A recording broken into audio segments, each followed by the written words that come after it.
ಇವತ್ತು ದಪಾಟಿ ಮಾಡಾಕತ್ತೀನಿ. ಅದ್ರ ಸಲುವಾಗಿ ಒಂದು ಟೊಮೆಟೊ, ಆಮೇಲೆ ಒಂದು ಉಳ್ಳಾಗಡ್ಡಿ, ಕ್ಯಾರೆಟ್, ಆಮೇಲೆ ಇದು ಸೌತೆಕಾಯಿ, ಎಳ್ಳು, ಅಜವಾನ, ಜೀರಿಗೆ, ಅರಿಶಿನ ಪುಡಿ, ಕೊತ್ತಂಬರಿ, ಆಮೇಲೆ ಹಸಿ ಖಾರ, ಸ್ವಲ್ಪ ಉಪ್ಪು, ಆಮೇಲೆ ಇದು ನಾವು ಒಡಿಗೆ ಅಂತ ಬಿಸ್ಕೊಂಡಿರ್ತೀವಿ ಅದನ್ನ ಹಿಟ್ಟು ಅದಕ್ಕೆ ಹಾಕಾಕತ್ತೀನಿ. ನೋಡ್ಕೊಂಡು ಹಾಕೋರಿ ಎಷ್ಟು ಹಿಡಿತೈತೆ ಅಷ್ಟೇ.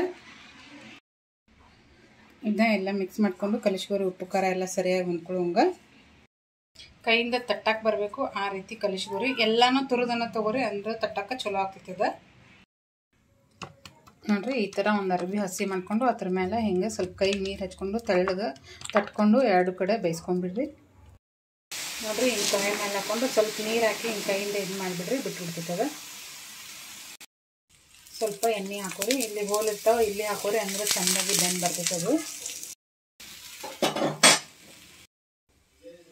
ನೋಡ್ರಿ ಈ ಥರ ಕೆಂಪಾಗೋಂಗೆ ಬೇಯಿಸ್ಕೊಂಡು ತಗೊಂಡ್ಬಿಡ್ರಿ. ತುಪ್ಪ ಅಥವಾ ಉಪ್ಪಿನಕಾಯಿ, ಚಟ್ನಿ ಪುಡಿ ಏನಾರೇ ಹಾಕಿ ಸರ್ವ್ ಮಾಡ್ಕೊರಿ. ಎಲ್ಲದ್ರ ಜೊತೆನೂ ಟೇಸ್ಟಿಯಾಗಿರ್ತೈತಿ. Thank you friends.